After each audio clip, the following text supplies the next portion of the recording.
officially over this part. Yeah, I know, which is not good. Okay, so I think we thought that the meeting is being recorded. Yes. Good morning or good afternoon.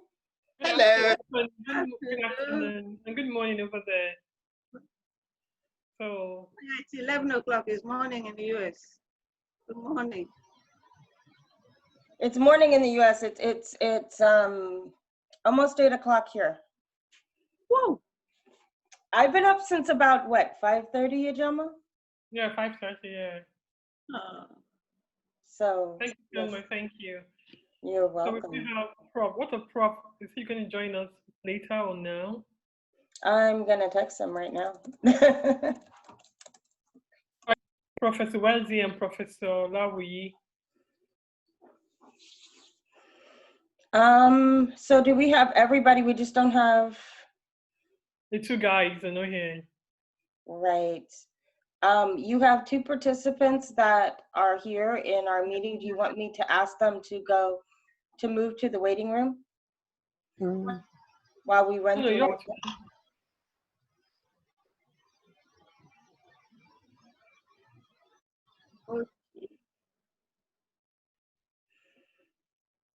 I'm happy to come back at 4. Okay, that's great. Okay. Thank you. Thank you. There we go. Yeah. Now everybody will stay in the waiting room and Yeah. we can move forward with this. But it looks like everyone has a good connection. You got it fixed. Good job. I was worried about you. Well, worry about me. I know, but you know, I wanted you to come across clear and comfortable, and I was worried after our tech run the other day, so. All right, so it looks like everyone's clear. Dr. Mohammed, good morning. Good morning, how are you? Good, you're still in Egypt? I'm very much in Egypt, yes. I was hearing our colleagues talking about the curve. Luckily in Egypt, we've managed to flatten the curve, but we've actually flattened it vertically. So it's rising like a rocket. They never said we should be flattening it horizontally. So I think, you know, they said, well, it's flat, but it's vertical. Well, you know, Egyptians do everything, you know, quite differently. I know. You know, they make an impact on the world. I know. Well, in this case, you know, quite a dreadful impact, but you know, it is what it is. Right. So you haven't been home yet. I'm stuck in Cairo for now. So you're going to be teaching courses from Cairo then. Well, yes, but I'm also, you know, working on stuff with the African Union and advising the Egyptian government on several matters. So it's good to be on the continent for now. Yes, agreed. Okay, so I wanted to get everybody early so that everybody could check in with me on your tech to make sure everything was going. We had good connection. The ladies know me. I'm running the tech. I'm part of the Center for African Peace and Conflict Resolution, and also the Division of Criminal Justice with Dr. Wazi. I'm his assistant. And so I run most of these types of things at our university. So you should feel comfortable. Is there anything additional that I don't have this morning? No, everything should be okay. I'm just worried about the two guys. Professor Damilola is not here. Professor Wazi is not here too. I am calling him now. You need to go out. You can't come in now. Professor Wazi said he's the only one in. Where is he? Which room is he in? Check his text message. Let me see if he's waiting. He said to me, yeah, he's the only one in the room. Which room? He's not there. Huh? I don't see him. Let me call him. Put me on mute. I don't know if it's the case with everybody. I'm always walking around with my alcohol spritz. It's a good habit. Keep it up. It's good. You know, we carry handbags. I know, I have one that's in my handbag. Right. Yes, I have one in my handbag too. Mhm. We are mostly still confined to our homes. So I just wash my hands several times throughout the day. Yeah. Sure.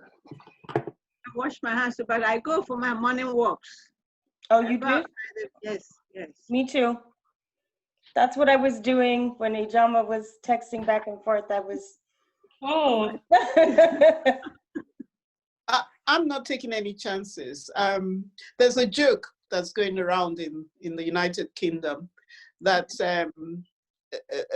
this particular government in power wants to kill off all the pensioners to reduce the cost of pensions. okay, So that's, I do my walking in my back garden. oh, but that's not true. That's not true. That's just one of those conspiracy theories. Honey, what do I do? These guys are not here. Is it 4 o'clock? Almost a minute to 4. Almost. Yeah. I do not see. I'm looking at our waiting room, and I do not see Dr. Uwazi. What are the participants? Have you seen any there? You should be able to see them. No, you're the host. I'm not the host. Okay, hold on. I'm gonna make you co-host so you can see. I want to make you It's co-host. 4 o'clock African time. I don't want the African time here. I do think we should just crack on as scheduled. I don't know about other people, but they I'm are. gonna admit them now. They're coming. Where is Professor Wansi? Where is Professor Damilola? I did say please join 30 minutes before time. Do you see the waiting room now? Yeah, I want to admit them all, but I want to wait. I want us to be ready. Can I admit them now or wait for a while? Because Is it Professor 4 Wansi, it's 4 o'clock. 4:01 now. 4 o'clock. The minute past one now. We must start. Oh, here's Dr. Uwazi now. Hold on. Hello. I am waiting for you in Zoom. It says you're on. I don't see you.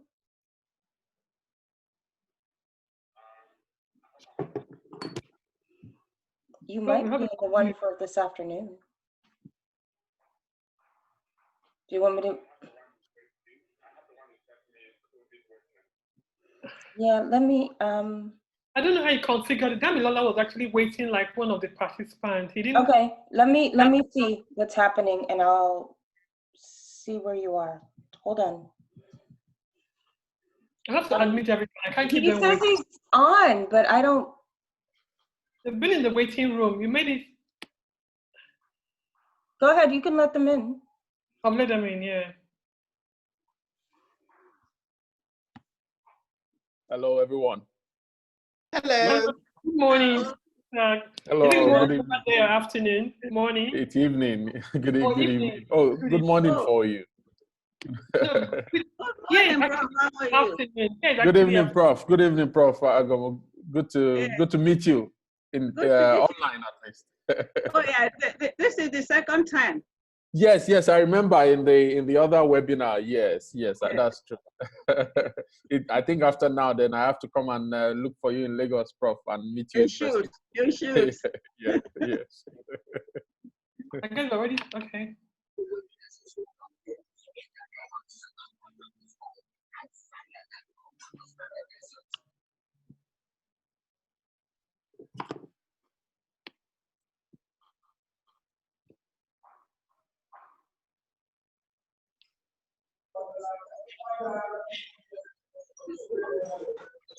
Oh, good. How are you? Fine, thank you. Good evening, ma. Good evening. How are you? Fine.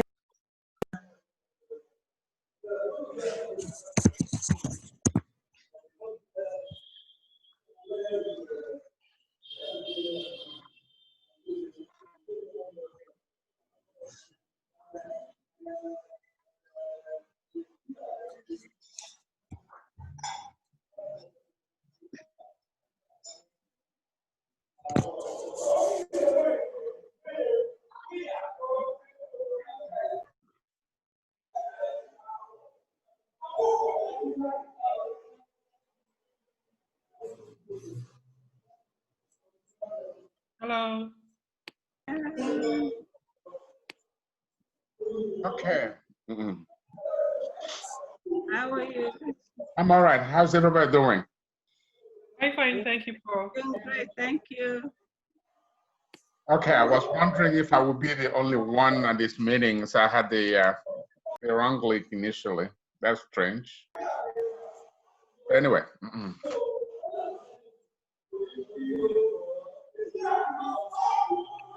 There's a background noise. Yeah, it's a nice in the background.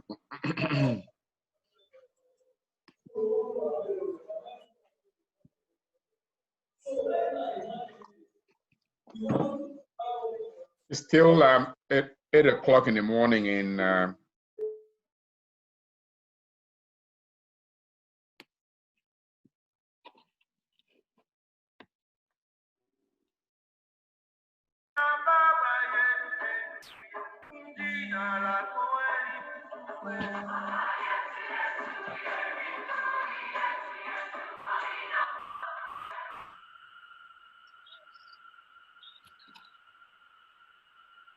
Yes, that is increase the volume.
Hello everyone and welcome today to the African Interest Group webinar.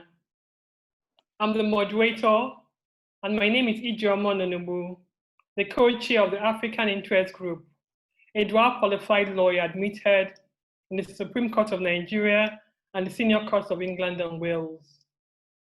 The AIG is part of the American Society of International Law Interest Groups. At the AIG, we strive to have conversations regarding Africa and the diaspora. As Africans, we want to engage intellectually with legal minds on what's going on the continent. Therefore, at this point, we'll have to talk about the theme for the webinar. The theme for the webinar today is the management of transboundary resources in Africa, the role of mediation in post-COVID-19 negotiations. Here, we'll have to explore the need to manage shared resources on the continent and the environmental situation. We're also going to dwell on the drive for economic growth through regional integration, as well as the need to promote peace and security. We'll also delve into what AU could do for the 54 nations on the continent. Also, the importance of raising awareness on globalization. To get us through this wonderful theme will be 5 legal minds. Legal minds who continue to stir your imagination in the legal profession. Legal professionals who continue to amplify their voices on Africa through various means, either through their publications, projects, seminars, conference presentations, and a host of other things. These legal minds include Professor Chioma Kanu Agomo, Professor Mohammed Helel, Mrs. Mwabeze Nwokolo, Professor Damilola Olawiyi, and Professor Ernest Uwazie. These 3 minds will take us through a journey of Africa and what is happening with regards to the transboundary resources on the continent. I therefore, at this point, call upon the keynote speaker, who will speak for 15 minutes, and other speakers will speak for 10 minutes. Thereafter, we'll have a Q&A session in which you, the participants, will have the opportunity to put in your questions and to be answered. I implore everyone to sit back and relax and enjoy this conversation. It's a pleasure to call upon the keynote speaker, Professor Chioma Agomo. Professor Chioma Agomo is a professor of law at the University of Lagos in the Department of Commercial and Industrial Law, as well as a conflict resolution expert. She's a barrister and solicitor of the Supreme Court of Nigeria. She'll be talking, her topic today will be on the management of transboundary resources in Africa, the role of mediation in post-COVID-19 negotiations. Welcome, Professor Agomo.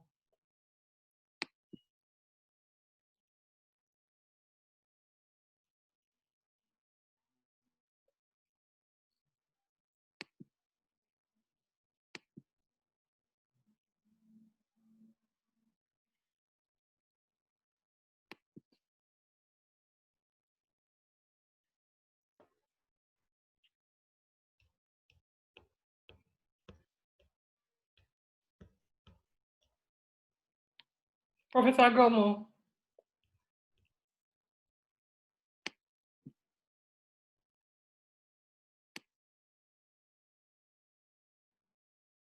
Thank you very much. Thank you very much for the invitation to be part of this program. My keynote is on the issues and challenges that affect the management of transboundary resources in Africa. The role of mediation in post-COVID-19 negotiations. First, we need to look at Africa in context. Africa as a continent is the 2nd largest after Asia. It is also a nation that has natural boundaries, a continent that has natural boundaries, waters as boundaries. There are about 54, we have 55 independent nations. And so, what's the implication of this? it has a natural boundaries, but internally, the 54, 55 countries have boundaries. These boundaries are artificial. They are politically created boundaries, colonially created boundaries. So in other words, you could say Africa is a natural landmass. And so what's the issue with that? That the resources of Africa defy these man-made boundaries. It starts from one nation and it flows through, it passes through other nations. If we look at the rivers, for example, the River Nile, we look at the River Niger, Limpopo, Zambezi, they all have their sources in one country. We look at the Lake Victoria, you look at Lake Chad. So they are interconnected. And so they defy these natural boundaries, these political boundaries. But what's the problem with that? The implication of that is that because these nations are independent politically, each of them have national interests. Each of them have national needs. Each of them have national, that's to call it, affiliations from post-political connections. And so in the use and exploitation of these natural resources, normally there's a conflict because one person's use is a case of saying one man's meat is another man's poison. And so because they originate from one nation and pass through other nations, one nation's use has effects on other nations. Now we talk of environmental issues, the ecosystem. So it creates problems, diseases, pests, and all that. It creates problems.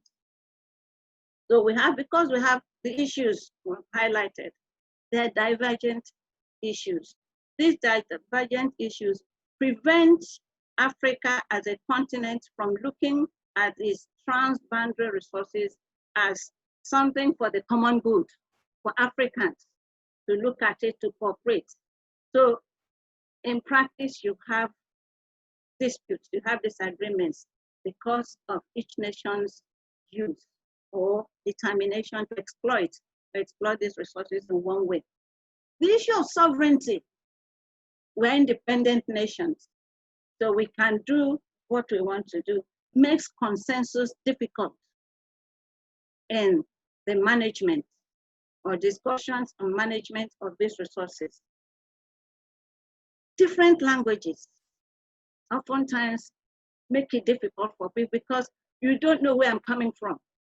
You understand in different one. I can give you an example because I was involved with ECOWAS, harmonization of labor laws. The document was originally written by French-speaking consultant. The language was different from the Anglophone. The language was different from the Lusophone, that is the Portuguese speaking.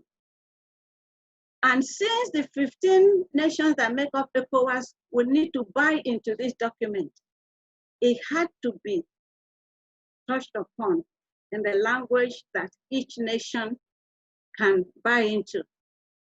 And you find that a program, a protocol, an issue that started 2009, even as it was only 2019 that there was an agreement, an approval of this harmonization document. Another issue with this sovereignty is that when you talk of cooperation, you think that one nation wants to subjugate another nation, and you don't want to do that. But we realize that harmonization is not uniformity.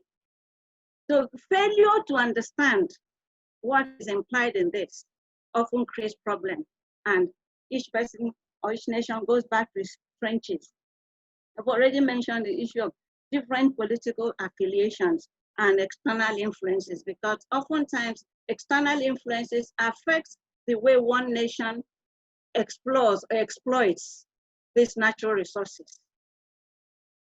Not necessarily that it's for internal consumption, but because the external influences for trade purposes, for whatever purposes, their influences. And so these issues influence each country's use or exploitation of the resources within its borders. And so the spillover effect, you have the ecosystems that are damaged. You have the agricultural, you have the irrigation issues. You have, for example, if we look at Nigeria, Lake Chad, you look at the issue of Fulani herdsmen or whatever, it's the issue of the Sahel not having enough water, that this we are told. And so they are looking for where to be able to get pasture for their, those are the fallouts from the environmental issues from the use of the natural resources without regard to the impact on the others. And so we need to look at these environmental issues, the ecological issues, the economic issues. The other problem is that the nations are at different levels of development. Different levels of development, and that affects the understanding and the need. The population differ. That also affects the reactions and the need. We can feel that the issue of harmonization again of labor laws, the ECOWAS, the free movement of persons. Some nations say, no, we can't open our borders because there'll be mass influx. But you forget that if we're able to harmonize it, it's for the mutual benefit of everybody. And so, has Africa been silent? The answer is no. Africa has its institutions. Africa Union is a apex body.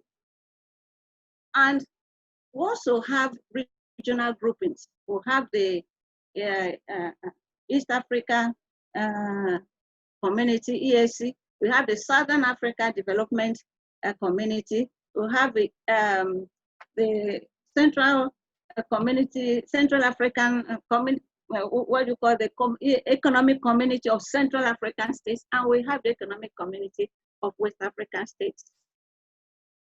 So we have institutions within Africa that normally, ordinarily, should be able to harmonize the management of transboundary resources. But the issues we've raised always play out when it comes to actual workings of that. One area where you can see that play out, and I'm sure that my colleagues will elaborate on that.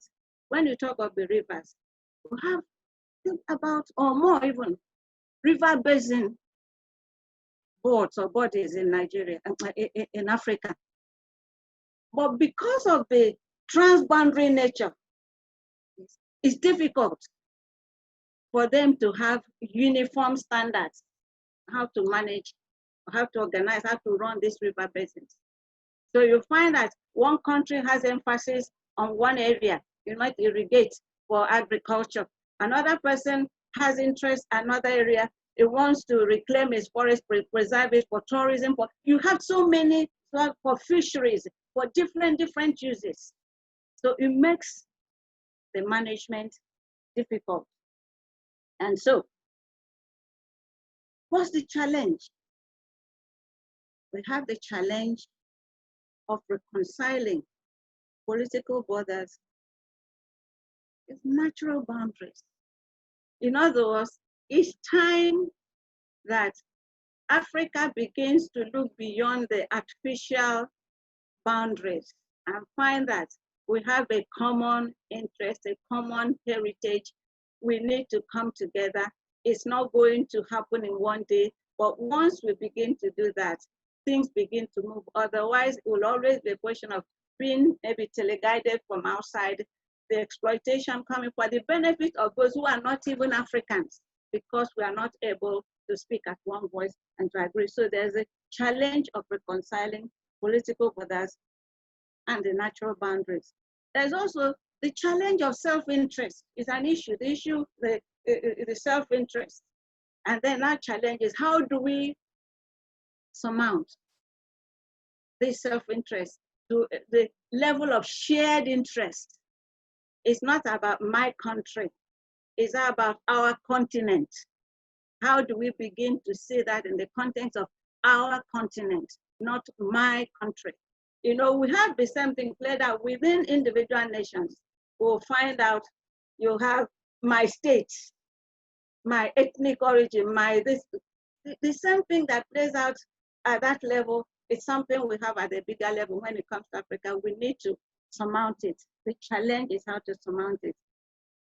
There's also the challenge of influence of international interest and influence of colonial heritage. Sometimes, and most times, some of these institutions, some of these programs are funded from outside. And they have their own interests. It's a he who pays the piper holds the tune. You can't take money from somebody and be doing something else. And so there's this challenge, how to whittle down. And you can only do that when you come back together and say, look, we have enough within us. We have enough within our continent. So if we can get our acts together, we won't be going about with our begging bowls and making ourselves perpetually subject to other people's programs. And so the other challenge, I think, was the challenge of recovery. You know, in the time, but there's been a lot of wars. There's a lot of conflicts. And talking of South Africa, for example, decades of apartheid. So the challenge of recovery from prolonged subjugation. And now beginning to say that, oh yes, we've come from that. We are now talking of it's us. It's us thing, not them and us. Because there's a lot of them and us. So we need to overcome that challenge to be able to come together. And so the way I put it, I said the overarching challenge is how to transit from present position of self-interest, sovereignty, in other words, just looking inwards, to shared sovereignty and shared interest in order to achieve and maintain efficiency, sustainability, and resilience in the management and development of Africa's transboundary resources. It's a big issue because I can say I have seen it played on a small scale within the ECOWAS scale, where you have to convince the French-speaking that the English-speaking is not saying something that's inimical to our interests. Where the document, after we have presented it, had to be stepped down. So you can go and translate it into Portuguese, French, let them go back and look at it and come back and say, oh yes, what you have presented to us is in line with our national interest, so we are in it together. So what should have taken 5 days or something ended up taking maybe 2 months, 3 months, 4 months, but at the end of the day, there was a consensus.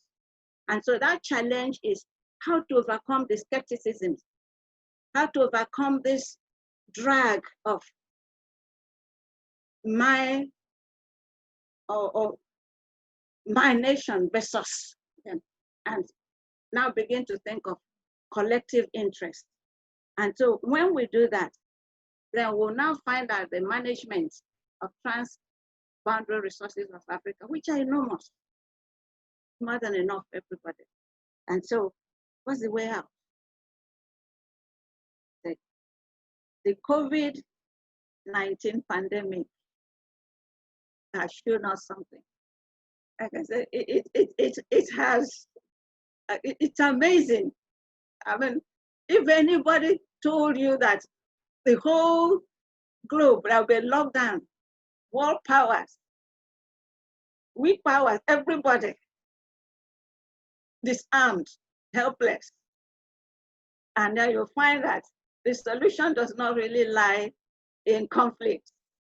It's shared information, it's cooperation.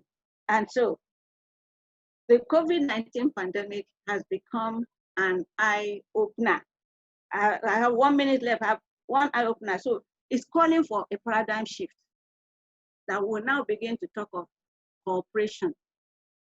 And this is where mediation, I think, comes and can play very, very fundamental role. Thank you.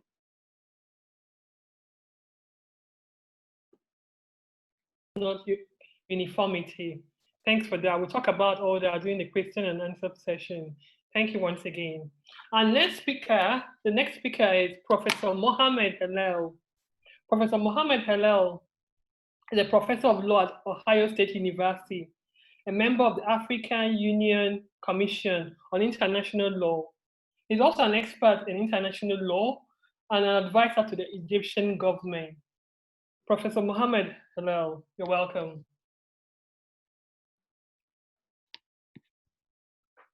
Thank you, EJ.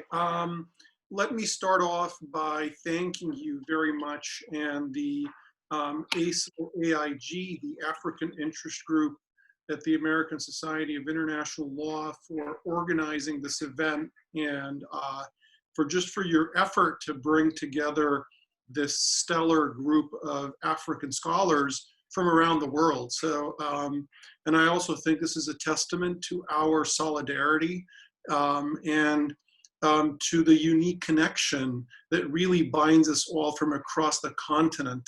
So it's a real pleasure to be able to see you all and to connect with you, even if only virtually. Maybe next year we'll actually be together at the annual meeting of the ASIL. But until then, it's really a pleasure to see you all from all over the continent. So my remarks are going to be focused on a particular case study about the management of transboundary resources and the role of mediation. And to be specific, I'd like to spend the next few minutes talking to you about the negotiations on the Grand Ethiopian Renaissance Dam. And, you know, to be honest, I'm an Egyptian. I'm a scholar of international law, but I'm also an Egyptian. So I just say that because as a national of one of the three countries who are involved in the negotiations on the GERD, I thought I should say that, and to also invite any participants, particularly if there are any participants from Ethiopia or Sudan or from the other Nile Basin countries, to come forth with questions, because I think that's one of the mission statements of the AIG, which is to promote conversation and to promote the exchange of ideas between us, and which I'm sure would be very helpful for us all, for our countries. So I'm going to give you a very brief overview of the negotiations on the Grand Ethiopian Renaissance Dam. And then I'm going to talk to you about the role of mediation in these negotiations. So the Grand Ethiopian Renaissance Dam began to be constructed in April of 2011. That was when the groundbreaking ceremony was held in Ethiopia.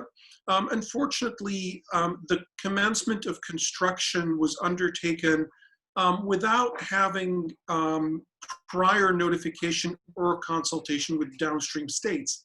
So unfortunately, at the very beginning of this project, there was perhaps some doubt or some concern with the downstream states, which is natural.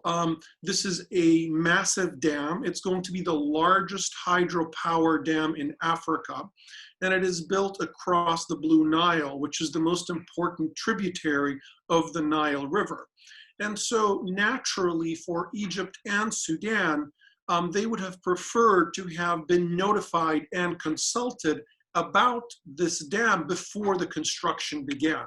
But the fact is that in April 2011, Ethiopia began the construction of the dam without consulting with or notifying its downstream co-riparians. So that's the first milestone. And then to deal with this situation, the fact that there was no prior notification or consultation, the three countries, Ethiopia, Egypt, and Sudan, established an international panel of inquiry. And so maybe this is the first form of mediation. What happened is that the three countries brought in international experts, in addition to experts from each of the three countries, and they created a panel of experts to examine the design specifications and all the plans for this, for the dam. And so the International Panel of Experts issued its report, which is available online in May of 2013, And in that report, which was actually particularly troubling, the panel proposed or called for the conducting of environmental impact assessments and studies on the transboundary effects of the dam. And the troubling aspect here is that the construction had begun and it had already been going on for 2 years, and there was no environmental impact assessment. There was no study on the transboundary effects of the dam. There were no guarantees relating to the dam safety and the structural safety of the dam. And so obviously this caused very serious concerns to downstream countries.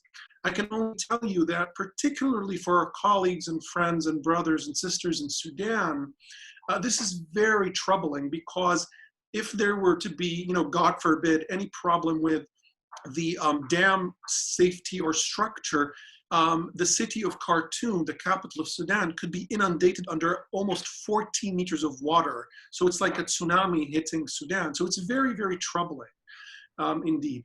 So during the period from 2013, after the issuance of the International Panel of Experts report, there were several attempts to undertake these studies on the safety and structural soundness of the dam, on the transboundary effects, and in the environmental impact assessment.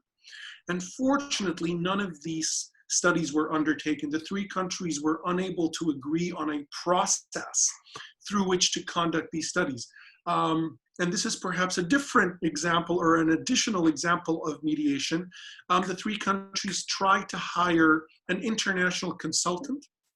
There was a French company that was hired to act as a consultant to undertake these studies. Again, unfortunately, the process did not succeed for a whole range of reasons, which I don't want to talk about right now. Maybe we can talk about it further in the Q&A. But a major milestone was in May of 2015, when the 3 countries signed an international treaty. It's called the Agreement on Declaration of Principles on the Grand Ethiopian Renaissance Dam, which basically obligates the 3 countries to conduct these studies on the transboundary effects and the environmental impact of the dam.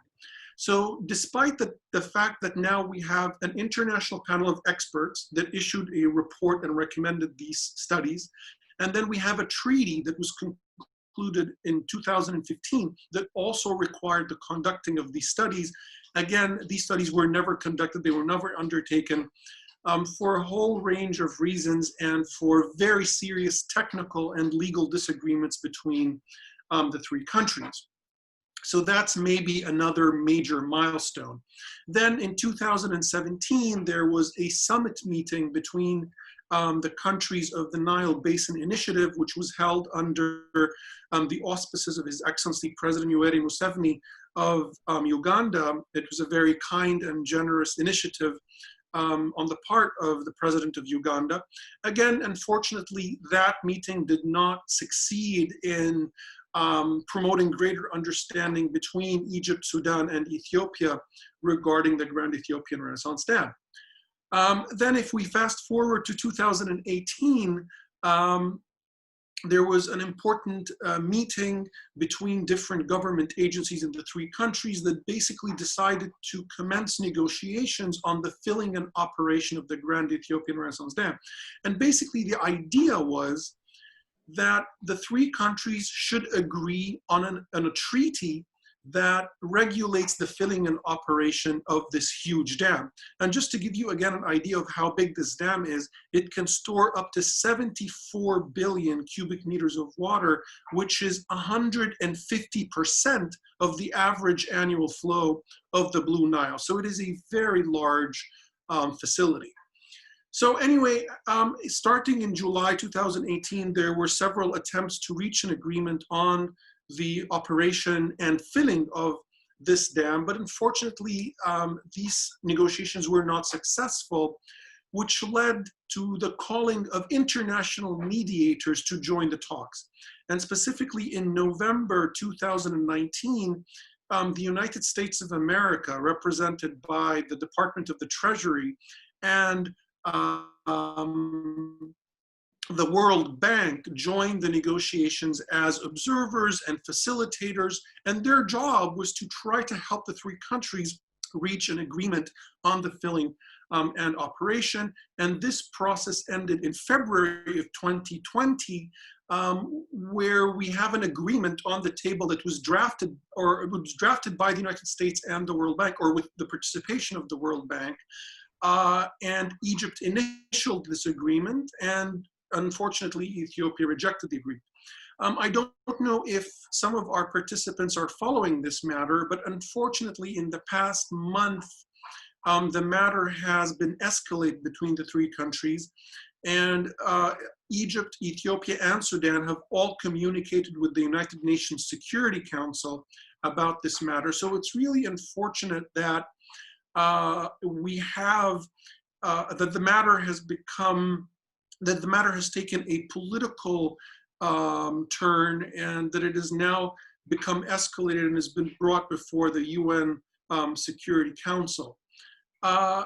So this is a general overview of the negotiations. Just to conclude, I have a few remarks on sort of, or reflections on issues of mediation in a negotiation such as this on the management of transboundary resources. So first and foremost, we're always talking in Africa about African solutions for African problems.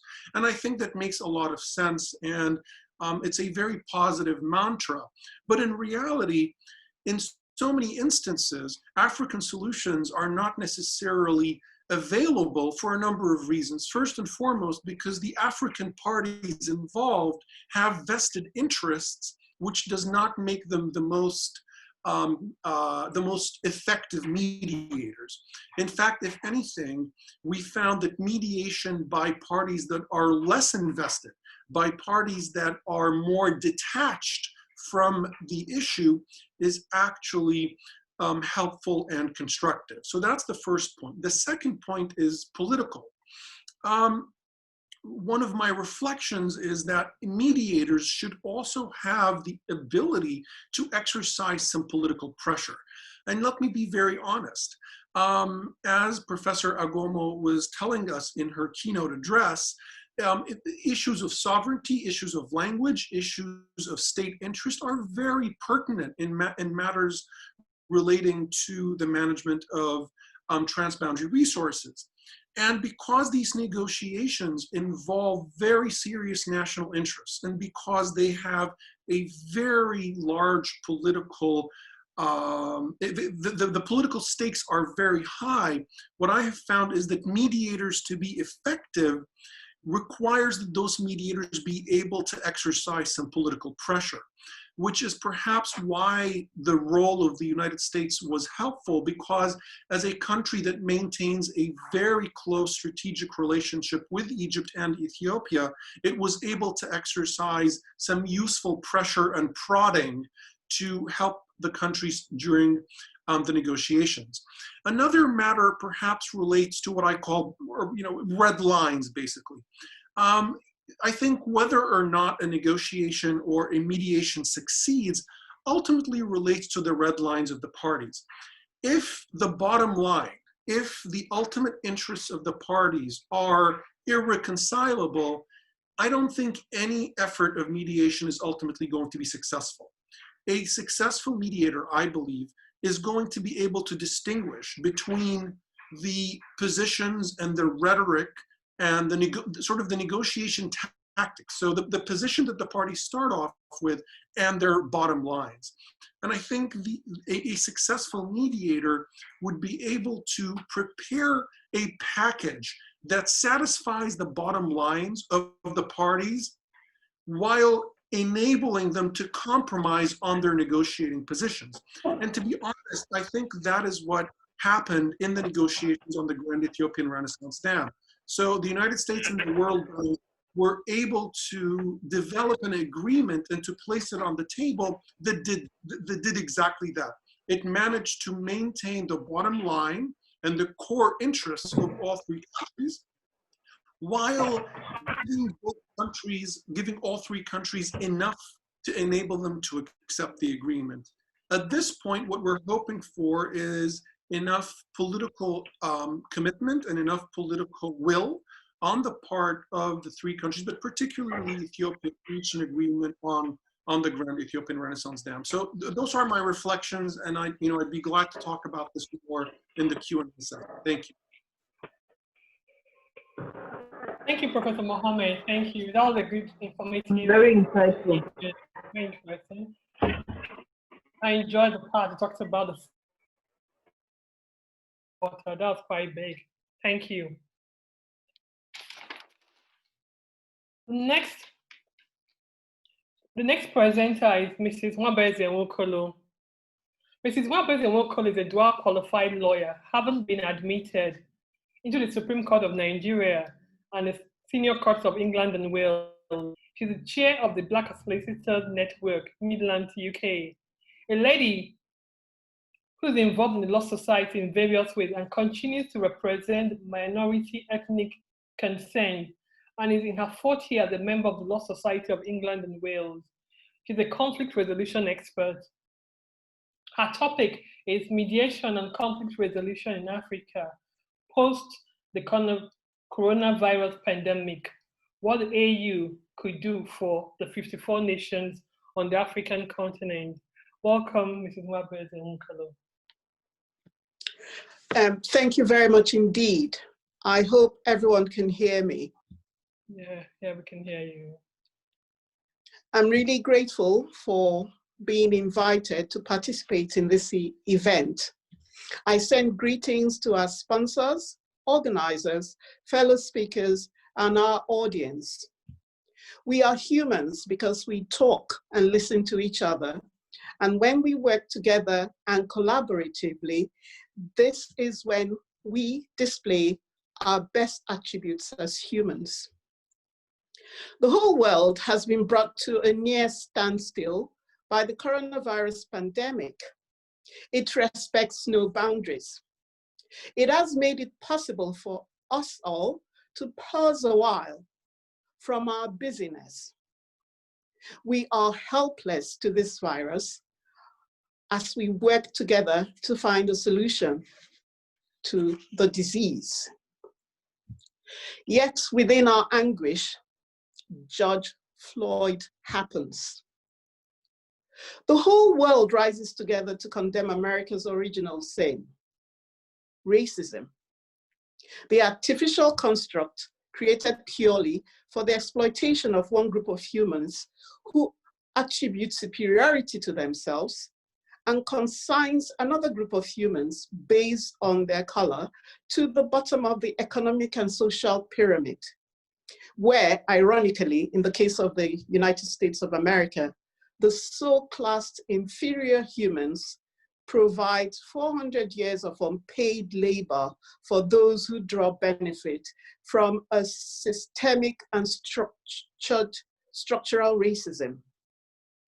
America appears to be having an awakening to the evil of racism. We shall all wait to see what November brings. Different African nations have joined the cacophony of voices condemning the United States of America. Its regional organization, the African Union, AU, has not been left out in the choir singing the chorus of condemnation. This is why I want to send a message to all the nations of Africa and the African Union. Those that live in glass houses should not throw stones. This period that we are all passing through across the whole of the world is an opportunity for self-reflection, review, and refreshment. Africa is not working together for the benefit of all Africans. There is a need for Africans to learn to have sympathy and empathy for each other. We need to learn to treat each other with tender, loving care. I have of late been listening to Bob Marley and Peter Tosh, those musical geniuses who use their talent and skills to campaign for the freedom of Angola, Mozambique, Zimbabwe, and South Africa. Each of these countries are now free from the oppression of grim regimes of the past. Each is now led by an African. How are the ordinary Africans who live in these countries doing of late? There are African countries who are more Arab than they are African. Africans are divided along religious lines. Children are malnourished and uncared for, and women are not treated any better. The coronavirus pandemic shone a light to the complete lack of basic healthcare provision in some African countries, where the habit of the ruling classes using public funds was to obtain healthcare in establishments in the West, in the UAE, and India, to mention a few places. Africa collectively has mostly elderly authoritarian men leading governments that are a reflection of themselves. Africa is the richest continent in the world. It is rich in every kind of natural resource, be it gas, liquid, or solid. It is blessed with a strong, young, and mostly healthy population, most of whom have been able to overcome the coronavirus, which is just as well as Africa lacks the health infrastructure to treat Africans living in the nations of Africa. African nations disagree amongst themselves, shut borders between themselves, expel one another from time to time, fight wars against each other, kill one another. African nations use public funds to buy arms from arms dealers and use the guns to kill one another. I am a Nigerian by birth. Nigeria best illustrates the African problem. There are 36 states in Nigeria and a federal capital, bringing the units up to 37. Nigeria's population is very young, like most of Africa. We are divided in Nigeria by ethnicity, culture, geography, religion, social class, and just about any category one can think of. Africa is now hugely indebted to China, with loans binding unborn generations. How can we resolve the unthinkable problems that befall us? This is where the AU comes in. African nations must learn to sit together and talk to each other. We all know what ails us. What we need to do is to begin the process of finding a solution to our numerous problems. This can be achieved through talking and listening to each other. To do so, there has to be a safe space where there is neutrality. The ground rules would include respect for each other, and equality and fairness being the absolute solid foundation for the conversations which will lead to mediating the differences and finding lasting resolutions to our myriad problems. There is a jigsaw piece of the picture of the world that is missing, and therefore a lacuna has been created. That piece is Africa. We Africans must fix ourselves so that the world will be at full complement.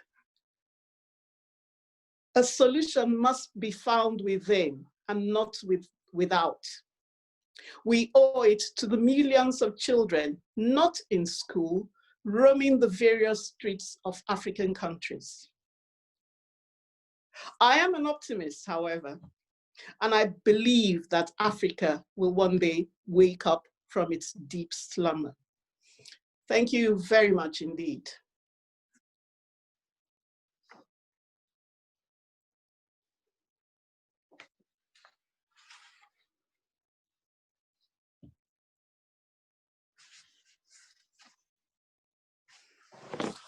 You unmute. You unmute yourself. Hello, thank you, Mrs. Mabez and Woko. Thank you for that presentation. I liked what you said. You said that the solution will be found within the African continent, and that's so true. Thanks for that. Thanks for the presentation. The next speaker is Professor Damilola Olawuyi. He is a professor of law and the deputy vice chancellor of the Afe Babalola University, Ado-Ekiti, Nigeria. He's the vice chair of the International Law Association and the past co-chair of the African Interest Group of the American Society of International Law. I actually took up office from him. It's my pleasure to welcome Professor Damilola Olawuyi. He will be speaking on the liability and redress of environmental claims relating to COVID-19, any role for mediation. Thank you. Professor Olawuyi. Thank you very much, Mijoma, and I want to join others in appreciating your work in bringing us together. I think African leaders can learn from the smooth transition in which you have assumed office, and you have even surpassed some of the things we were able to do.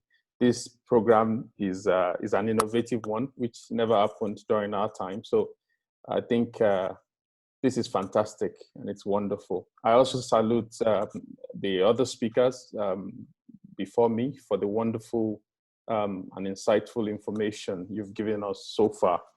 I think when we talk about transboundary resources, we've already listened. The keynote speaker gave wonderful insights about water, ocean, same as Professor Elau talking about some of those important resources. But I think there is one resource that we should not forget to talk about. And I think that's Africa's most important transboundary resource, which is the environment.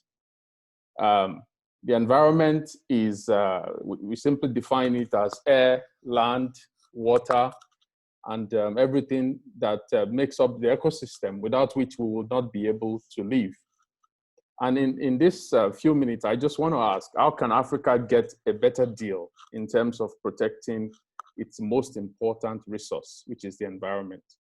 Africa has been at the receiving end of some of the most catastrophic environmental disasters in the world.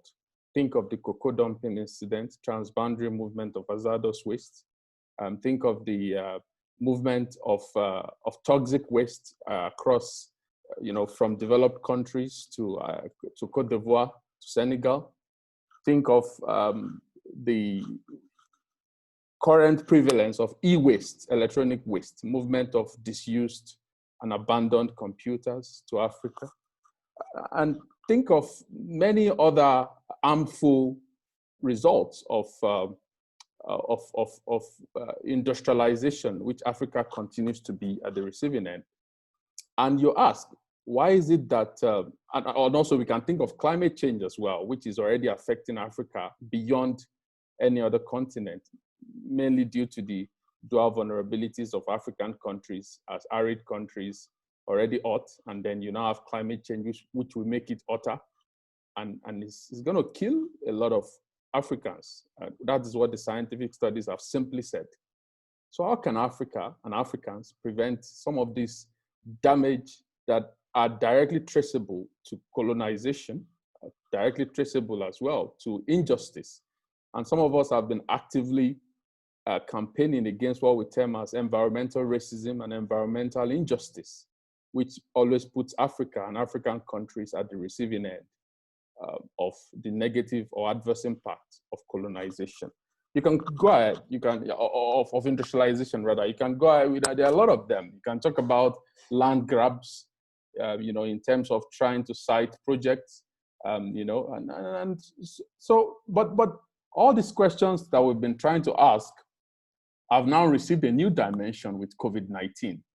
We are faced with a situation in which there is an event in one country that has led to the death of several people in Africa. And you would have seen in the news that a group of Nigerian lawyers came together and were about to sue China. I will not, for confidentiality reasons, I would not go further and tell you my involvement in that. But it's an attempt to say, well, international law protects all forms of biodiversity. And biodiversity means humans, plants, animals. There is a disease from China that has led to the loss of lives in monumental proportions, including humans. It has also led to the loss of animal lives. It has led to the loss, for example, many of the parks in Nigeria and in other countries, African countries, have been closed, which has led to increase in poaching and has led to the loss of animals. So some of those Nigerian lawyers have come together trying to file that action. The question that I then began to ask some of them is that, can litigation be the way forward for Africa when it comes to trying to address some of these problems of environmental injustice? You would ask, is COVID-19 an environmental injustice? Well, anything that affects biodiversity is an environmental claim. It's an environmental problem. And I've just told you, humans have been affected, animals have been affected, plants have been affected. Well, it's an environmental claim then. But so easily one could say, well, why not? Why not go to court? But the question I ask is, has litigation ever brought about environmental justice? And will litigation in this case bring about environmental justice? You could easily answer that. Many of our colleagues from the Niger Delta have gone to courts, international courts, trying to get justice for environmental claims. At times, for example, when the African Union, the African Commission on Human Rights found in favor of the Niger Deltans, there was really nothing in terms of implementation at the domestic level. So even though they were successful, but the Nigerian government has not really gone far in implementing the findings of the court. So and when you also look at some other claims that have been filed, whether you're talking about trophy hunting, which have led to the loss of elephants and rhinos in Africa, in which people come to Africa and engage in barbaric acts of trophy hunting. And there have been attempts, again, illegal logging of rosewood, for luxury furnitures and the likes. There have been attempts to go to court, which have not really brought about the justice that we're looking for. And that has led me to say African countries will need to move beyond the knee-jerk reaction of trying to file a claim in court anytime there is environmental injustice. While I will not go into the merit or demerit of whether suing China will be the best option at this time, but I would say that there is a need for us to consider the importance of mediation in addressing environmental problems. I think Professor Agoma has already mentioned some of the problems we have in terms of coming together. There is a need for us to come together as African countries to address, well-entrenched problems of environmental injustice. And I think one of the problems we've seen at the international level is the difficulty in getting to yes.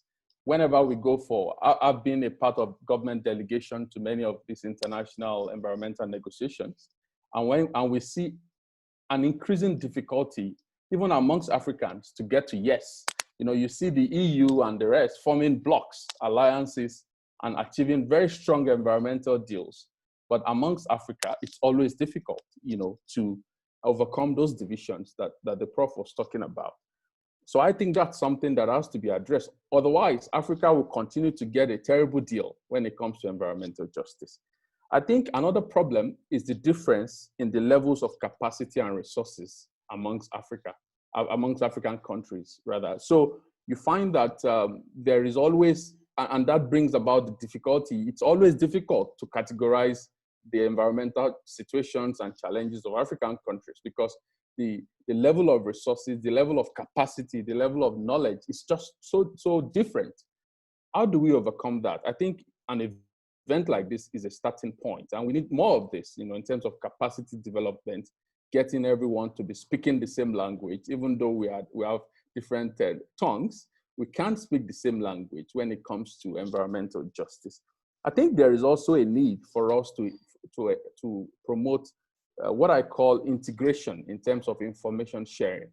One thing that you cannot take away from the EU is that whether you are in England or you are in Norway, you could access environmental information. They have platforms for training. They have platforms for sharing best knowledge, best practices. This is something that we have not really embraced in Africa.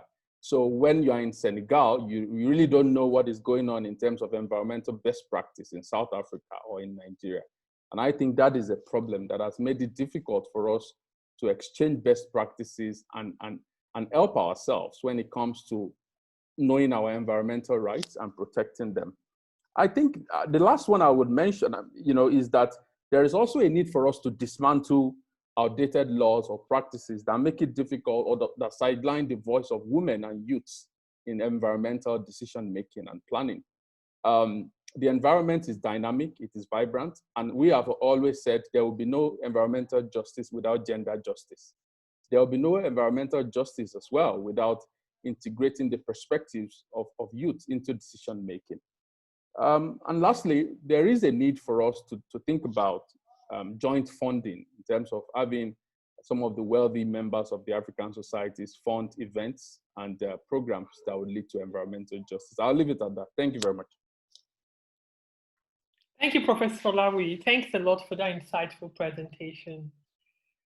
It was quite interesting and I enjoyed every part of it. During the question and answer time, I have some questions for you. The last speaker for this webinar is Professor Ernest Uwaezie. Professor Ernest Uwaezie is a professor of criminal justice at the California State University, Sacramento. He's also the director for the Center for Africa, Peace and Conflict Resolution. Professor Uwaezie has conducted over 12 US Fulbright Hays faculty professional development seminars and youth peace leadership exchanges in Africa, a conflict resolution expert. His topic for this afternoon is the challenges and prospects of the COVID-19 for conflict and peace building in Africa. It's a pleasure to welcome Professor Uwaezie. Professor Uwaezie. Thank you very much, Ijoma, and I hope everybody can hear me okay. All right? Yeah, we can hear you. Good. Okay.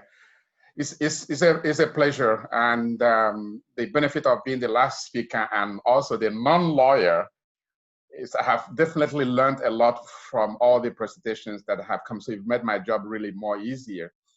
But I rather, as a scholar, a researcher, and somebody that has been involved in many of the issues of alternative dispute resolution, including mediation in Africa and also in the United States, raise probably more questions than answers. Because we are still in the COVID-19. So there is still a lot that we do not know. There are some things that we have from some tentative knowledge. Whether that can form into sustainable thought or planning or decision making or policy formulation would require us to be much more watchful and attentive. The other point that I would like us to kind of think about, clearly one thing we know for sure, as I think Professor Agommo mentioned in her presentation is, and I think another speaker pointed it out, for sure all over the world, COVID-19 happened and the whole world came to a standstill, rich, poor, and in between.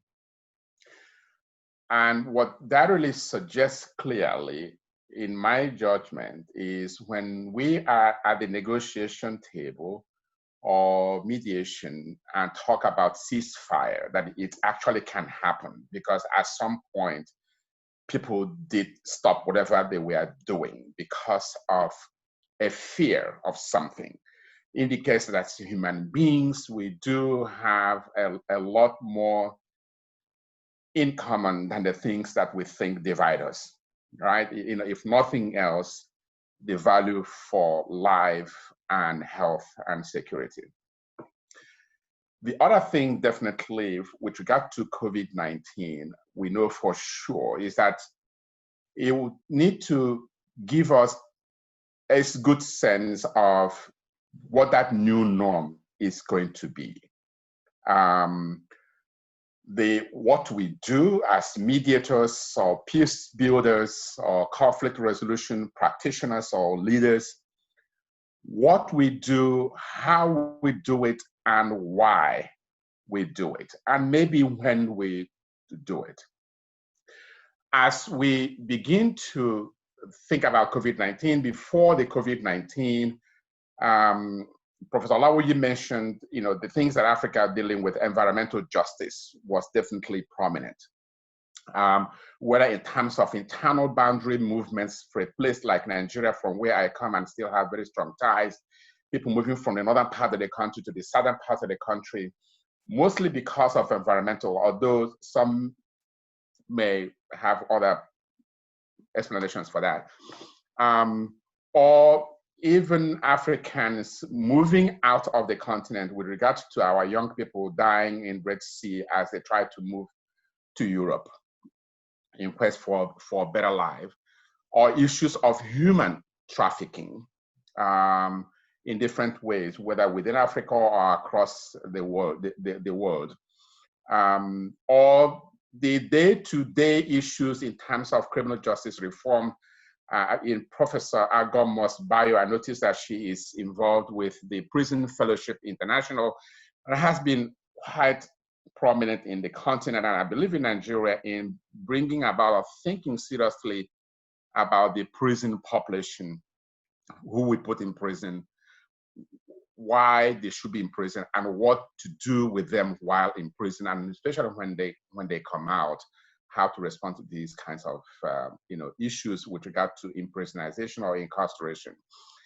So we know COVID-19 definitely has given us a lot to think about. I don't think we are at the point where we can firm up our knowledge base at this point, but there are certainly things that we know for sure that will give us reasons to think about areas that we need to do more research, pay more attention, develop some body of knowledge that can hopefully lead us to good knowledge acquisition for mediation training, curriculum development, what actually happens at the table.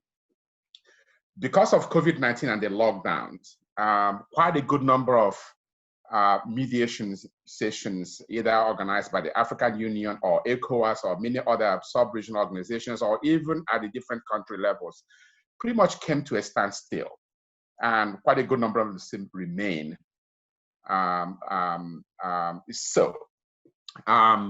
And in terms of the opportunity then it presents us, we know for sure that we need to kind of think about as part of that possible new norm would be the role of technology, information,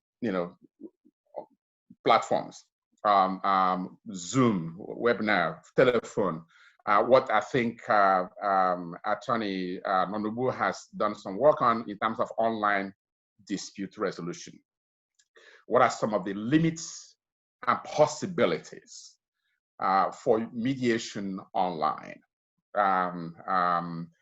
in the continent, and what are some of the criteria that one needs to factor in planning and organizing, or for the actual practice, or even training preparation for that is critical. I kind of want us to kind of think about short-term, mid-term, long-term right, as mediators, as we begin to return to normalcy, what would be the short-term goals, activities? I would, as a mediator coming back, I would want to probably, the parties that are involved in the dispute, I may probably start, because kind of think about what would be the reopening, as the whole world thinks about reopening, what would be the reopening as a mediator? One thing I probably will spend some time talking about with the mediators will be, how did you spend your lockdown? What actually happened? How did you deal with it? We begin to probably find out that we probably did the same thing because we were operating from the same framework, to some extent. The second thing that I would want us to kind of think about, midterm, would be to look at the different organizations that have been created in enforcing the COVID-19 policies or laws. Some of them have been armed, given some powers. What happens in terms of re-engaging them as we begin to kind of return to the new norm? Should they still maintain the same powers? Do we integrate them into existing institutions? Otherwise, that becomes another security concern. Because you have to use, as you know, once you have that power, once you have that arm, it's usually very difficult to get it back, in many instances. And I think Professor Alawi, you also mentioned that in terms of our laws, knowing what we know now, which of our laws do we need to review to take cognizance of the experience of the COVID-19? Long term, and again, as mediators, I would want us to think about moving from transactional conflict resolution or mediation to transformational mediation.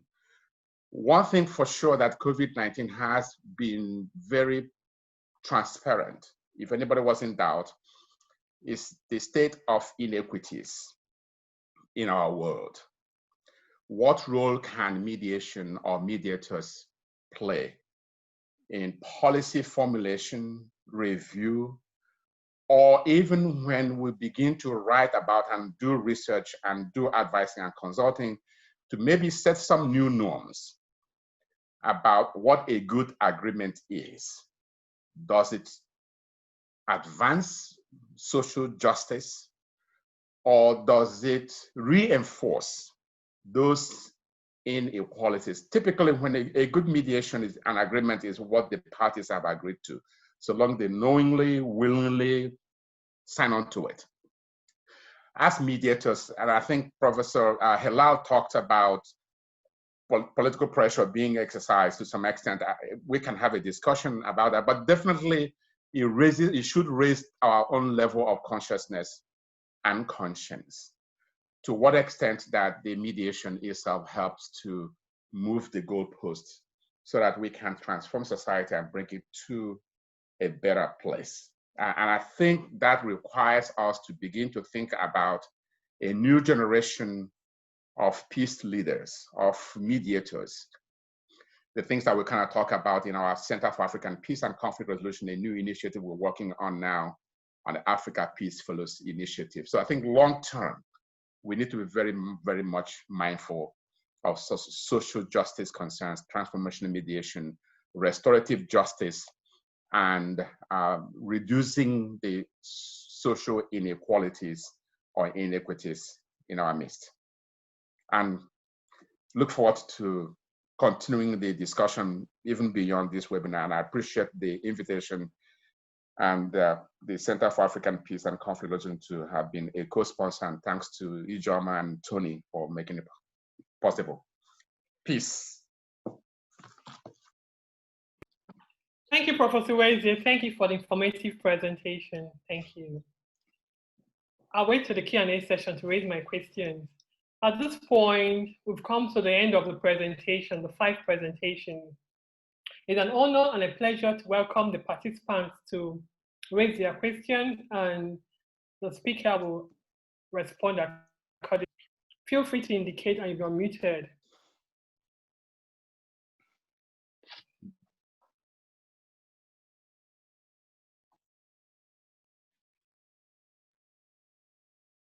Hello? there is a question about online mediation in managing the crisis. Again, I did mention that in my remarks, so I can speak to that. And is that okay? Yeah, that's okay. Perfectly okay. Yeah. Okay. I definitely. In the United States, we do know that in customer services, when you buy something happens to it, you call a number or you go online and complain. And most often they try to resolve those online, whether by phone or email, or may have you write a letter to some extent. What it really suggests is that the facilities are there, that the people are there to respond, and usually have the resources, well-resourced to be able to do that. So in making that particular decision, you would have to make the same calculation on that part, between the disputant, so to say, and the person with whom you have the, amongst the disputants, to a large extent. So having the resources and the capacity to be able to do that, and availability and reliability of that will be very, very important. Africans are also a very kind of touchy, human, interactive kind of social human beings. So I don't want to suggest that it takes away from that kind of face-to-face interaction that in many instances it cannot capture online. The online platform is limiting in many instances, not just in terms of the access, but the quality of it, given the culture. I think it's important to be very mindful of the limitations. It can happen. It's a matter of setting the criteria and making sure that you can do it and do it satisfactorily. Thank you for the response. Thank you. Someone else. Okay, go ahead. Okay, there was a question. Do you think Nigeria can still reclaim Bakassi? Well, I don't have an answer to that, but I think that even the Bakassi question is a bit more complicated than it was when it was resolved some years back, because we are now dealing with the possibility of a third interest, that is Southern Cameroon, joining up with some parts of Nigeria to become whether United Republic of Cameroon or Ambazonia or whatever. So the Bakassi issue is not as simple as that, but at least it's been resolved legally, and I don't think that Nigeria reclaiming Bakassi is on the cards. That's my own take on that. And besides, when we're talking of shared resources, what we should be talking about is how we can exploit together and develop together the resources of the Bakassi Peninsula for the benefit of the people within the region. Thank you. Yeah, Professor Agomo, you mentioned the third country, Nigeria and a part of Cameroon. Cameroon, now the third one will be the Southern Cameroon, the new nation when it comes. Yeah. But on the UN report a few days ago by the United Nations denouncing that as a rumor, that's not true. It hasn't been given, that was just a talk by some people. Like, it hasn't been given any thought at all. So I think that's just a problem. Okay, yeah. It is, but the agitation is still on. It's there, but for the UN, it's pointed. That's right. Okay, yeah. Okay. So, well, the next question is from Pastor Abesana Felix Oluwaseun. Please, could you go ahead and raise your hand? Unmute yourself. Good afternoon, scholars. I want to appreciate everybody for this excellent delivery this afternoon. It has shown that Nigerian and African generally have something to offer, that we are able to provide solution to our problem ourselves. The question goes thus. Now, when you talk about African helping each other up, according to the third speaker, if I may get that Dr. Mabweke, am I right? Dr. Mabweke, I want to ask a question. Do you think that it is possible for these leaders that we have in African nations nowadays to give room for changes that can be rapid or that can have a vital, important progress in the continent? That's number one. Number two, to Professor David Olawe, I salute the courage and initiative of the lawyers for fighting against COVID-19 people that brought it to Africa. But do you think your struggle can see the daybreak? Thank you.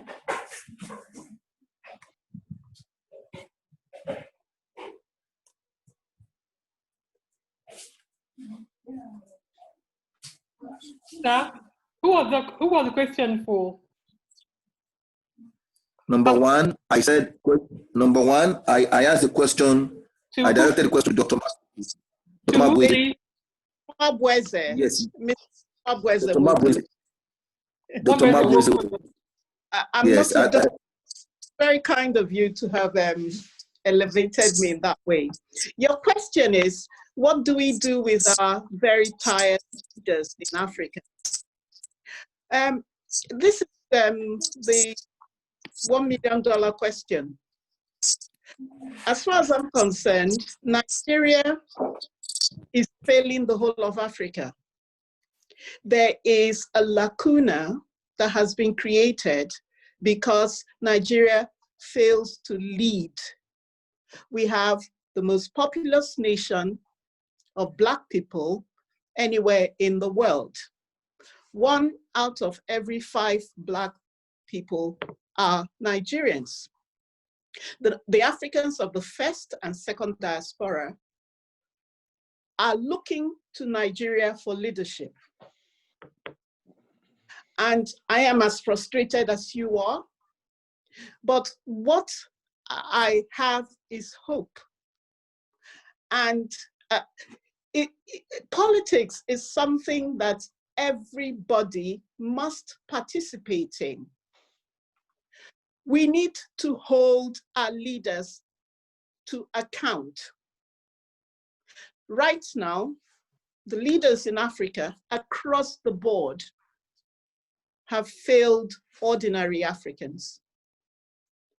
And the way we can begin to change the status quo is for every single African to realize that they have some power. And the power lies within working together. You have to know who your local authority councillor is. You need to know who your MP is. You need to know who your senator is. These are people who are public servants who actually work on your behalf. Engage with them. Tell them what you think. It is not working out for 99% of Africans. And we need to make it better. That is why I think the African Union has a huge role to play. And I do not believe in solutions coming from outside. The solutions must be found from within us. There's so many well-qualified Africans working all over the world.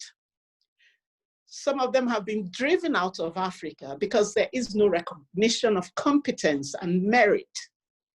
Now, that brain drain could be stemmed. And I applaud every single African that continues to remain in our continent, holding it in trust for all of us. And I believe that one day we will get to where we want to, but it will take a lot of time. And the beginning is conversation in a place of neutrality, a place where there is equality, a place where there is fairness. You cannot mediate between partners where there is a political or power imbalance. So these are all the things that every single nation in Africa has got to begin to address. Politics is personal. It affects everything we all do.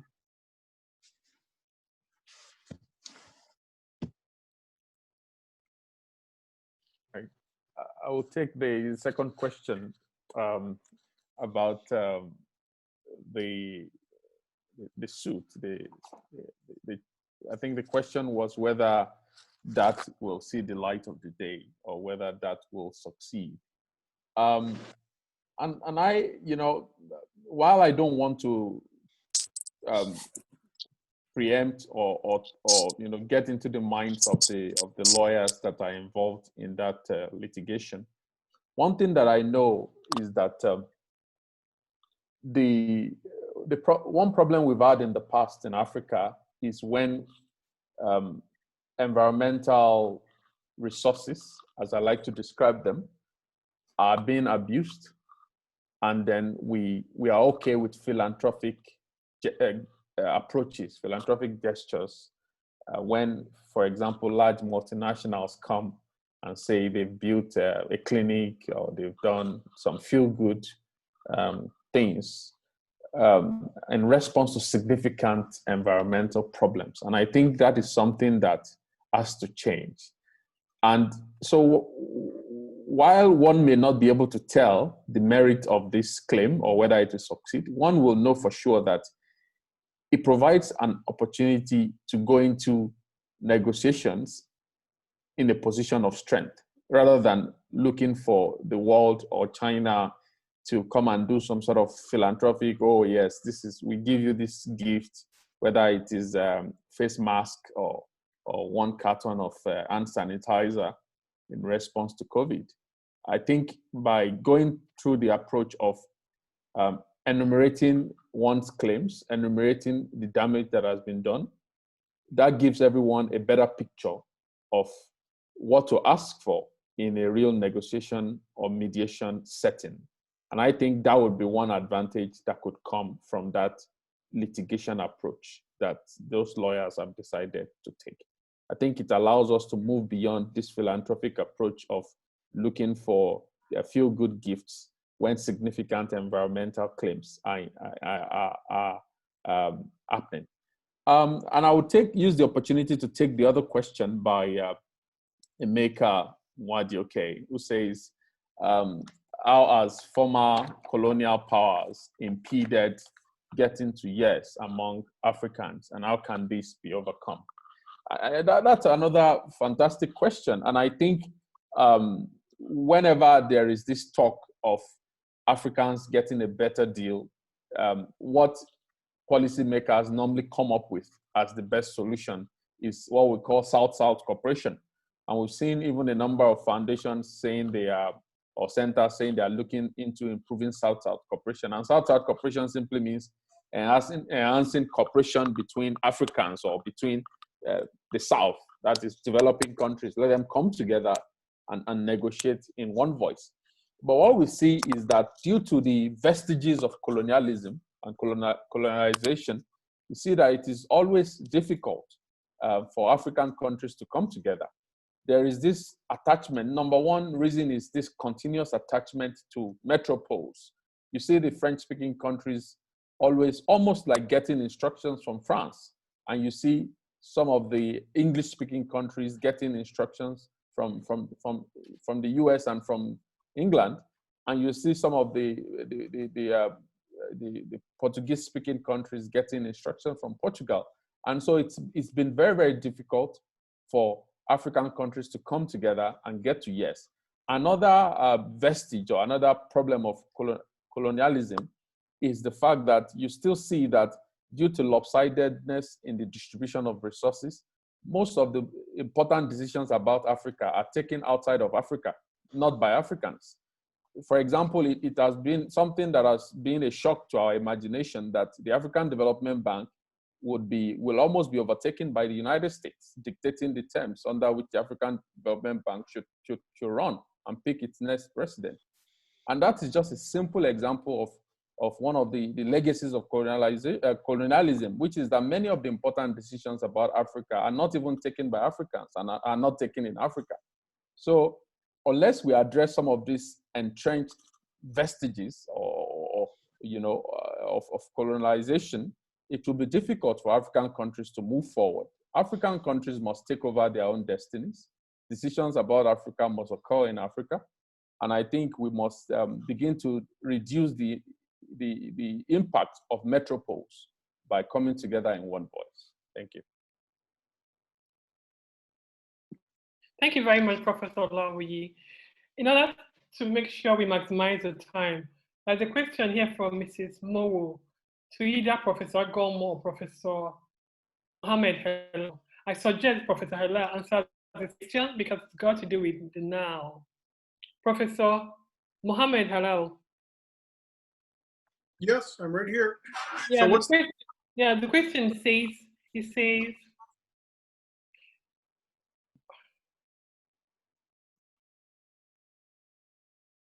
sorry, what's the question? I'm trying to get it from the question, the Q&A box. It says, it's from the chat, right? It's on the chat. It says, where a very important resource like the Nile River flows through many nations can, or should any of the nations have any ground for claiming paramount or overriding control? What will be the parameters for such determination? Will this not greatly help to sort some of the problems by determining the extent to which each nation can deal with such a resource? Can you see the question? I can't see it. It would it's be actually really okay. Mrs. Mowo, she's still around. Mrs. Mowo.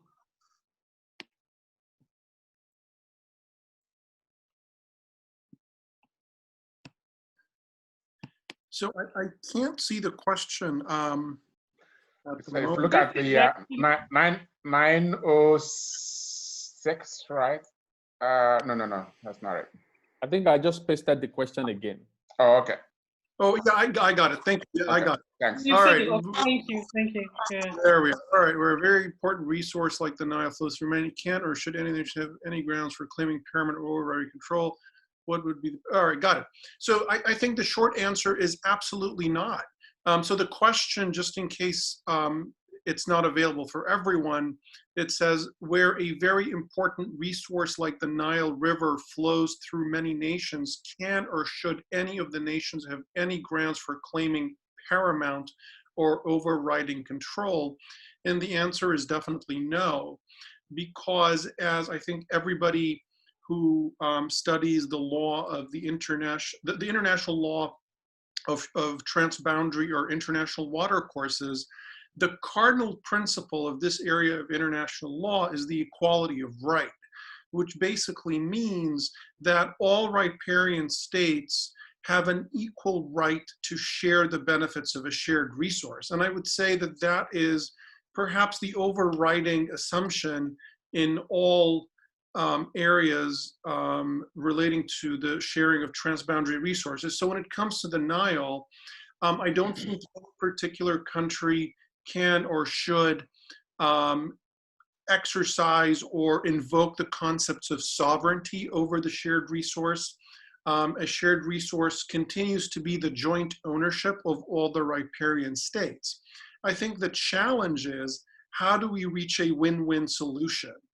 How do we find formula that help each of the riparian states achieve their principal objectives from the river? And in the context of the negotiations on the Grand Ethiopian Renaissance Dam, I personally at least believe that we do have a win-win solution. And the reason is this: the Grand Ethiopian Renaissance Dam is a hydropower dam. It's designed to provide around 6,000 gigawatts of electricity to Ethiopia. And I think it's a marvelous project, and it would contribute tremendously to development in Ethiopia. And I think that all the riparian states, particularly the downstream core riparians, Egypt and Sudan, have to support Ethiopia. I think Egypt and Sudan must support Ethiopia in its developmental efforts. There's no question about that. However, there is a clear and easy win-win formula that enables Ethiopia to generate hydropower without causing significant harm to downstream states. And I think that the process of negotiations, particularly in the past year, has provided us with an agreement, the agreement that was facilitated by the World Bank and the United States, that achieves that objective. I think what we're lacking at the moment is partially the political will. Second, again, to be absolutely honest, I think the domestic politics has perhaps undermined the process of reaching an agreement. And there's also, to be absolutely honest, there's a degree of historical lack of trust within the Nile Basin. And I think that is part of the problem that we're facing. For example, the Nile Basin, we negotiated for about 12 years a comprehensive framework agreement to manage the waters of the Nile. And after 10 years, that agreement has not entered into force. Several countries continue to reject it. The Democratic Republic of the Congo rejects it, Burundi rejects it, South Sudan rejects it, Sudan and Egypt have also not accepted this agreement. And so what we have here in the Nile Basin is, as I was just mentioning, so many different factors. There's domestic politics, there's historical lack of trust, there is the inability of the riparian countries to reach an agreement that is holistic and that is that enjoys the acceptance of all the countries. And there's very serious domestic political hurdles to reaching an agreement.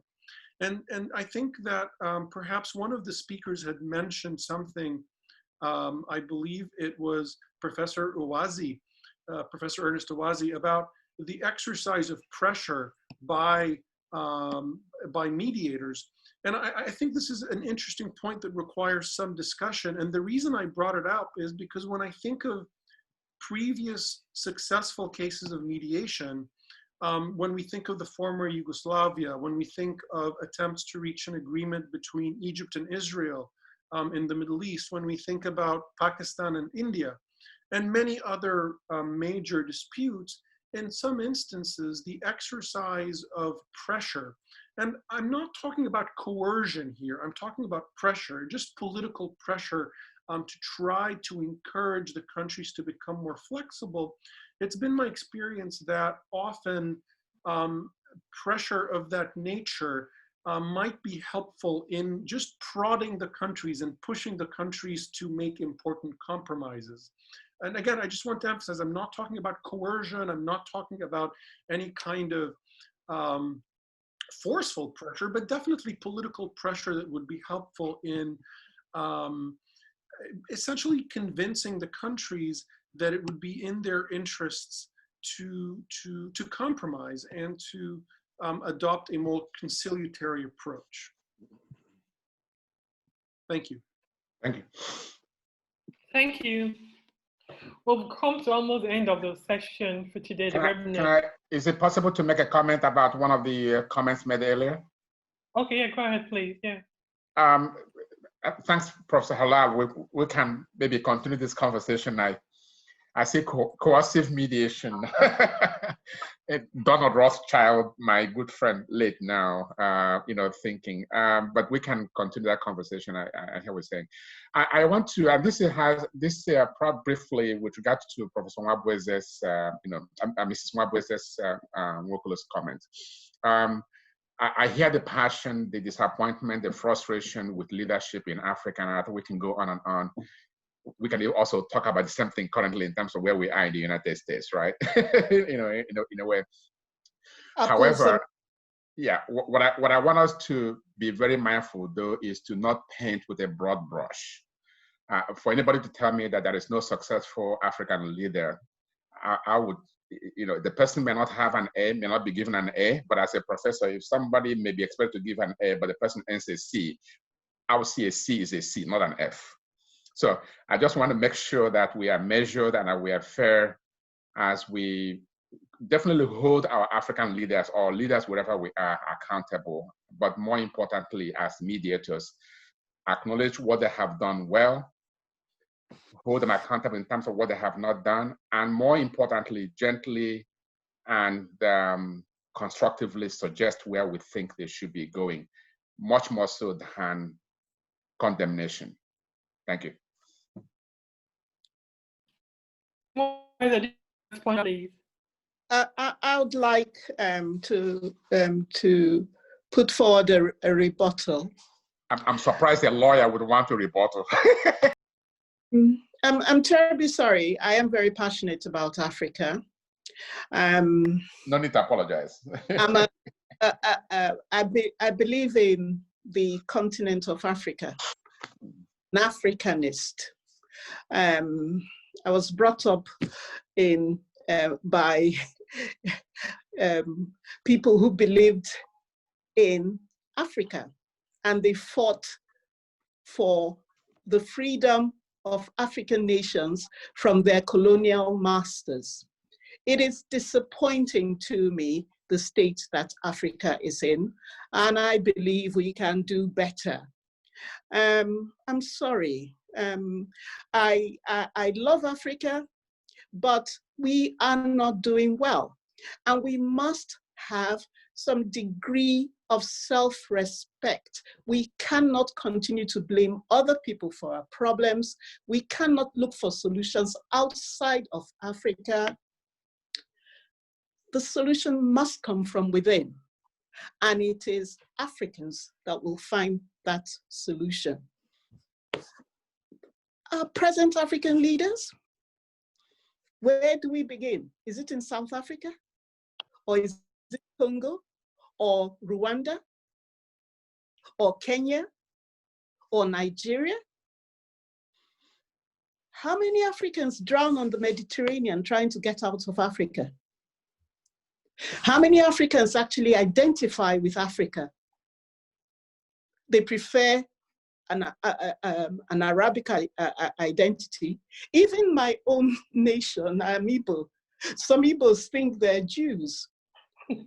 What on earth is going on?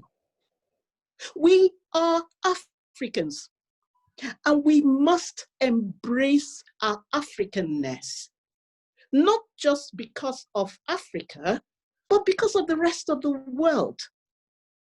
And our brothers and sisters of the first diaspora, and now I am part of the second diaspora, they are yearning for a place to call home. At least Ghana did something. They had a period of time before the coronavirus struck where our Black American brothers and sisters could return if they so wished. Can we do that in Nigeria? Where would they return to? Have we finished dealing with issues concerning, I'm going to be polite and call them headsmen, kidnappers, terrorists? Do you know that there are 13 million children who are out of school in Nigeria? Do you know that polio still exists in Nigeria? Do you know that certain areas of Nigeria is hostilely policed? And we condemn racism in America. There isn't any point. I am African, and I feel passionate about Africa. I want Africa to be better. I want Africa to be better for the children of Africa. It is unfair what is going on. Africa is the richest nation in the world, and we spend all our time selling our resources. We do not produce anything. We are consumers. We need to talk to each other and begin to work together for the benefit of everybody in Africa. The European Union, you cannot imagine how diverse and different Europeans are. They've been fighting for centuries, but they managed to come together. well, excuse me, part of the UK that is left. But 27 nations have managed to put away their differences, and they are working together as a unit. We need to work together as a unit in Africa. And until we realize that Africa belongs to all Africans, and it is in the interest of all Africans to make our resources work for Africans, others will get the benefit of it. And it's not because of colonialism. We can't blame anybody. We've had independence for how many years? It is because of the leadership of Africa. Thanks very much. Thank you, Mrs. Nwokolo. Thanks a lot for that. At this point, I need to say thank you very much, everybody, all the participants, the speakers. I've actually enjoyed it. We're going to have more of this. To everyone, I say a very big thank you. Very big thank you. I'm really grateful. I've enjoyed every second of this webinar. And on that note, I call upon the co-sponsor, the California State University, Sacramento,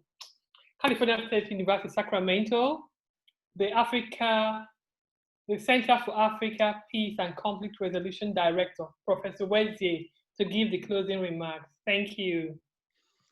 Thanks once again, Ms. Ijeoma Ononubu, and for all the speakers, and Mrs. Nwokolo. We can continue the conversation. You reminded me, your passion reminded me of our very erudite Senator George Nwachukwu,